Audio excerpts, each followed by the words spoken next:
Because I'm closer to the glass, what you notice is the image that's reflecting off the glass in front of me is sharp, right? And because the glass, I'm looking at the glass reflecting in the foreground behind me, it's a little more, so it's a fascinating, my point is, there's so many complexity to drawing a broken mirror because the cracks in the mirror itself, right? And the point of the horizon, basically, any object at the point of the horizon becomes relatively smaller, regardless as if that object far away is bigger than the object close to you.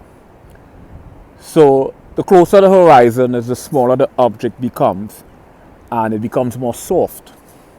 You know, things that our eyes or optical illusion, we are jaded to this phenomenon that things at far distance tend to appear more soft. We're oblivious to this. Or we are aware, but to be aware, mutually exclusive disciplines sort of permeate each other to form